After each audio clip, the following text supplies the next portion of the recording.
Okay, nandito ulit tayo sa ating pagtuturo sa math lahat, kung saan ating tinuturo yung mga theories, principles, and solutions para sa lahat. So sa video ito ay ating pag-uusapan yung solutions for quadratic equations. Ang quadratic equations ay yung mga equations in the form na ax squared plus bx plus c is equal to 0. Example niyan, halimbawa ng equation na ganyan ay yung, say, meron kang equation na 4x squared plus 4x minus 3 equal to 0. Kasi ito yung a dyan, yung constant na a, b, c. Ito naman yung 4 dito sa x squared. Ang b ay itong 4 dito sa may x. At ang constant mong c is negative 3. So kung nalagay mo ng value yan, that is a is equal to 4, b is equal to 4, and c is equal to negative 3. So lahat ng equations ay nagpo-fall sa ganitong format. Yung ax squared plus bx plus c, ang tawag dyan ay quadratic equations. Ngayon, ang quadratic equations ay meron siyang solutions. Ang tatlong familiar na solutions in solving quadratic equations ay yung by factoring, by completing the square, and by using yung tinatawag natin na quadratic formula.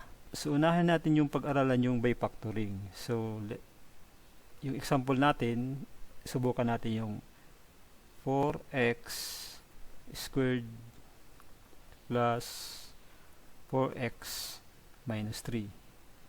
So, dun sa ibang video, ay itinuro ko to sa inyo kung paano ipinapactor tong ganitong klase. So, hanapin nyo na lang yung para hindi na tayo maghaba dito sa discussion. Pero by factoring, ang factor nito ay this is equal to 2x minus 1. So, ang style lang naman yan, tinuro ko dun sa isang video, yung factor ng 4x squared, simply, ma-trial and error ka, sabihin natin 2x and 2x. Tapos, ito namang factor ng negative 3, ay pwede siyang negative 1 and positive 3. So, that pag minultiply mo siya, negative 1 times positive 3, makakakuha ka nitong negative 3. At ito namang 2x times 2x, makakaroon ka ng 4x squared. Itong sa gitna, yung 4x, ay makukuha yan using the distributive law.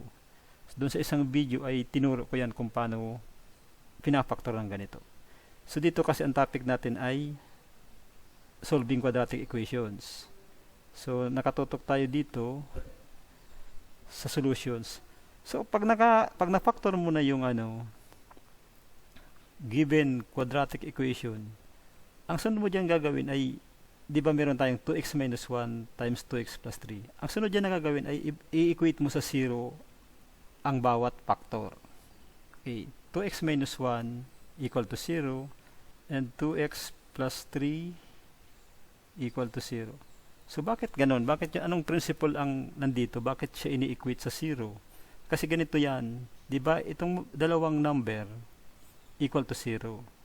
So, ibig sabihin niya, totoo lang itong equation na ito kung isa sa kanila or pareha sila equal to 0, di ba? Kasi pag nag-multiply ka ng 0, okay, multiplied by 0, that is equal to 0. Kaya equal mo siya sa 0, di ba? So, by this theory, magkakaroon ka dito ng 2x, transpose mo yung 1, so this is x is equal to 1 half. Okay. And dito rin, transpose mo yung 3, this is 2x equal to negative 3. So, x is equal to, i-multiply mo siya dyan ng 1 half para ma-eliminate yung 2. So, ganun ang ginagawa natin dyan talaga. Multiplied by 1 half. So, this is equal to negative 3 over 2. So, ganun guys, ginagawa yung by factoring. So, kaya kailangan yung matutunan yung factoring. Ito yung application niya dito sa solution ng, isa sa mga application niya itong solution ng quadratic equations. Okay, let us solve this equation by method number 2 by completing the square. Step 1 is transpose the constant to the right side. So, i-rewrite mo itong equation. Gagawin mo siyang 4x squared plus 4x. So, i-transpose the constant 3 to the right side, so magiging siyang positive 3. Next step is to divide both sides of the equation by the coefficient of x. So, ano yung coefficient of x? Ito yan, 4. So, you divide this by... So, since dinivide mo to ng 4, so lahat yan dapat i-divide mo 4, pati yung sa kabila. So, then simplifying the equation, this becomes x squared plus 4 divided by 4 is 1. So, 4 divided by 4 here is also 1. So, plus x is equal to 3/4. So, the next step is complete the square of the right side by adding with, ito ang importante, square of the half of the coefficient of x. So, ano ba yung coefficient of x? So, ang coefficient of x dyan ay itong number na katabi ng x na term. So, since wala siyang number dito, ibig sabihin niyan, that is 1. 1 yan. So, ang kalahati niyan, half. 1/2. Tapos, i-square mo yung half na yun. So, 1, kalahati ng 1 is 1/2. Tapos, i-square mo. Yun ang i-add mo dito sa equation. So, completing the square of the right side by adding with the square.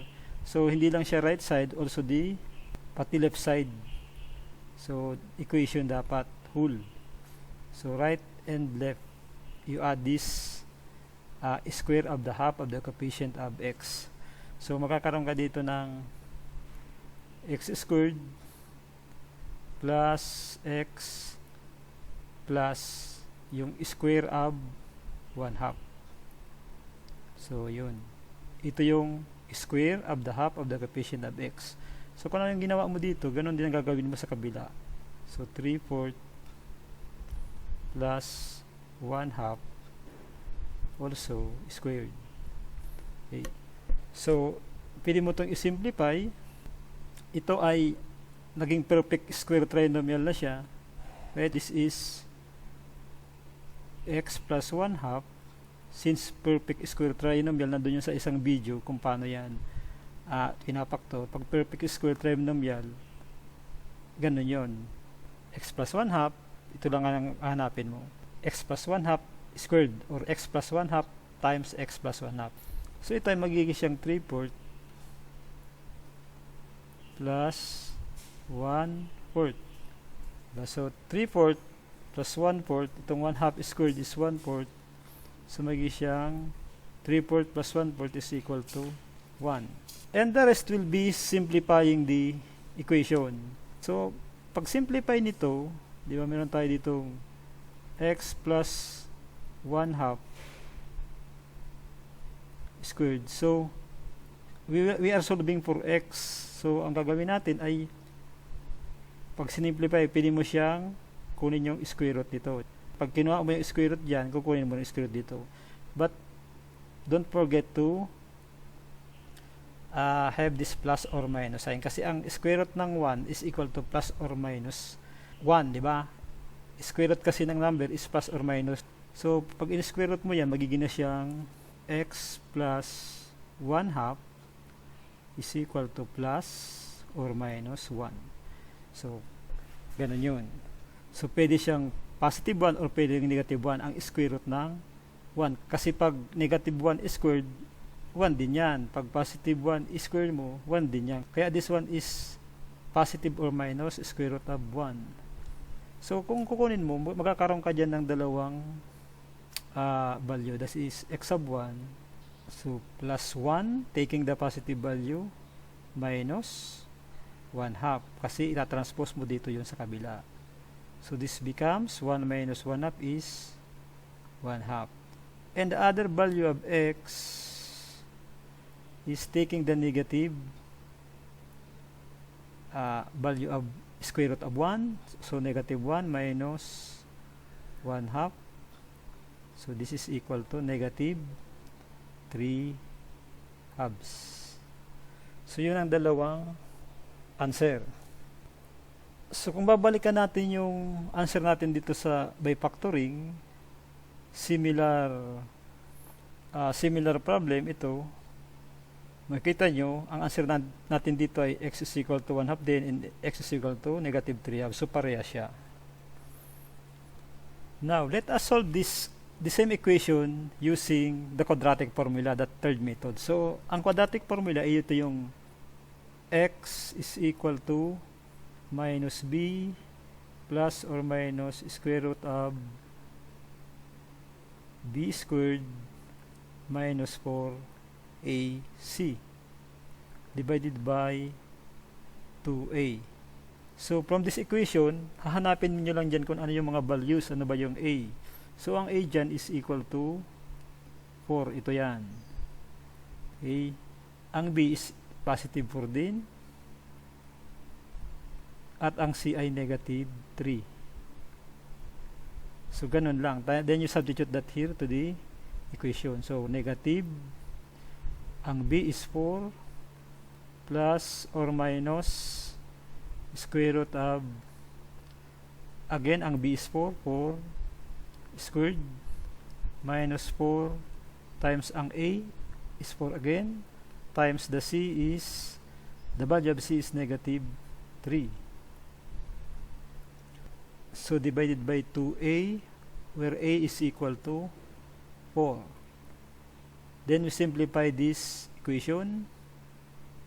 So negative 4, itong sa loob ng radical sign, so this is equal to square root of 4 and 4 is 4 squared is equal to 16 minus 4 times 4, 16 times 3 is 48. So negative times negative is positive. So this is 48 divided by 8. So this becomes minus 4 plus or minus 16 plus 48 is 64. Square root of 64 is 8. So divided by 8. So dito meron na ka namang dalawang value ng x.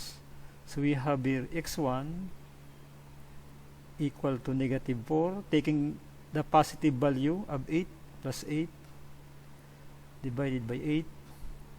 So this is equal to negative 4 plus 8 is 4 divided by 8 is equal to 1 half.